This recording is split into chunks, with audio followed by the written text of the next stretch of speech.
Hey, J-Cake here, and I want to thank you for sharing part of your day with me.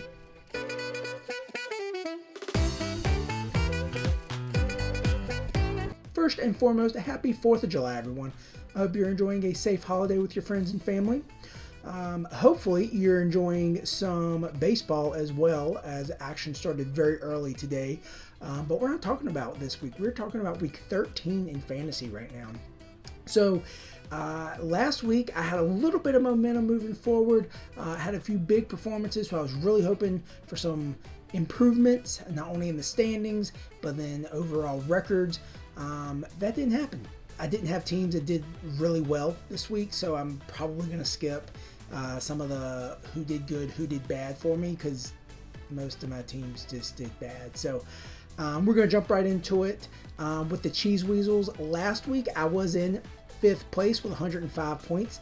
This week I'm in 5th place with 103 points. So I know I talked about hoping to jump ahead in some of the categories. Obviously that did not happen, and I actually fell as I lost points in losses. So I gained more losses and I lost points because I had more losses than other people in that category, which is unfortunate because I thought I had some pretty good pitchers who had some good matchups, but obviously didn't pan out. We're going to jump right into the adds and drops. There were quite a few because I was focusing on trying to get that pitching up. My goal was to close the gap in the wins category, help my ERA and my whip, and to pad my stats in the strikes category since I'm already leading. Some of those pitchers include Reed Detmers, Justin Verlander, Bryan Woo, and Braxton Garrett. I also picked up Tyler Rogers and Josh Sborz in the hopes of picking up some holds. I also picked up Andrew McCutchen and Andrew Vaughn, in addition to Brandon Drury and Anthony Santander. Some of my pitchers that I dropped included Seth Lugo, Braxton Garrett after his start, Reed Detmers after his start, Justin Verlander after his start, Bryan Woo after his start. I also dropped Danny Coulombe of the Orioles because I picked up 2 other guys that I thought would get me more holds. Lamont Wade, Brandon Drury, Jake Fraley, and Anthony Santander were also cut. Even though I stayed in 5th place with the Cheese Weasels, unfortunately with my Kent Murphy Dingers, I dropped to 5th place after this week's loss 2-5. It was a very frustrating loss. I thought I had the win the entire week, and then of course it backfired on me. Some of the ads that I had that I thought were going to do well, some of the pitchers I had that I thought had great matchups, and some of the hitters that I thought, hey, you're a professional major league batter, you should probably be able to hit the ball. Just didn't work out for me. Some of the hitters that did do well for me were Matt Olson, Jose Altuve, and Adolis Garcia with at least 7 RBIs, and that list including Brandon Nimmo, all with at least 3 home runs. Reed Detmers also picked up 19 strikeouts for me in the week. And some of the pitchers that absolutely dropped the ball for me included Taj Bradley, Luis Urias, and the monumental drop-off, Yuri Perez. He was going against a pretty stacked Braves lineup, but still. 6 runs, a third of an inning. The adds and drops this week were also in favor of pitchers. Some of the pitchers I picked up included Paul Blackburn, strictly to get the strikeouts in the categories, Ranger Suarez, who I thought had a really good matchup, Josh Sborz, because I wanted to see if I could grab some easy Ks, lower my ERA and whip. That backfired. And Reed Detmers. Yes, he was still available in my league. I don't know how, but I grabbed him up. I was also lucky enough to pick up Brandon Nimmo, who I'd previously had on my team and dropped, and TJ Friedl. And my drops this week were pretty pitcher heavy, including Jason Adam, Albert Alzolay, Giovanni Gallegos, Josh Sborz, and Jose Alvarado. I also dropped Mauricio Dubon and TJ Friedl. This loss does drop me to 5th in the overall league, however I'm still 2nd in my division. Still absolutely in playoff contention, still looking strong, and I'm hoping this week I can come up with a win because I'm facing the number 1 guy in my division.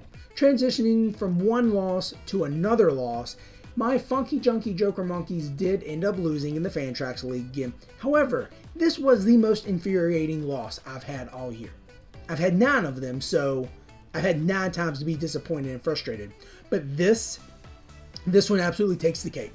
This week I lost by 15 points. For some odd reason, I didn't start Jose Altuve in one of the games. That game alone, he got 19 points. Infuriating. Also, 3 of my pitchers combined for a negative 12 points. So if those three would have had positive points, I would have won. Thank you, Josh Sborz, and Drew Smyly, and Mackenzie Gore. But the icing on the cake, I was going against the number one team in the league.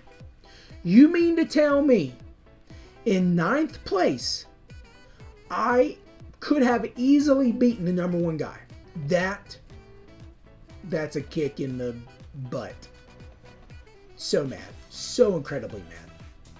And it also wasted amazing performances from Ronald Acuna, who got me 65 points.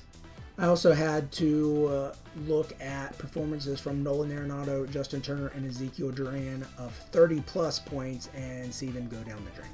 The ads this week I thought really kept me close because I picked up pitchers who are used in long relief.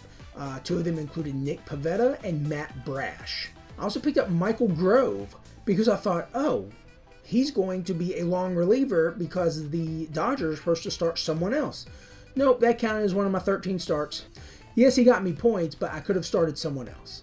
I also picked up Luke Raley and TJ Friedl and Josh Sborz. I have a lot of shares of Josh Sborz, as you can tell. So in this league, I am 4-9, which is disappointing. I'm still alive in the playoff hunt.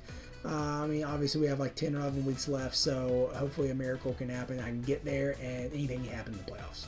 We're going to be jumping over to my ESPN leagues. We're going to start with the Russell My Jim Jams team. I'm disappointed overall with the Russell My Jim Jams team.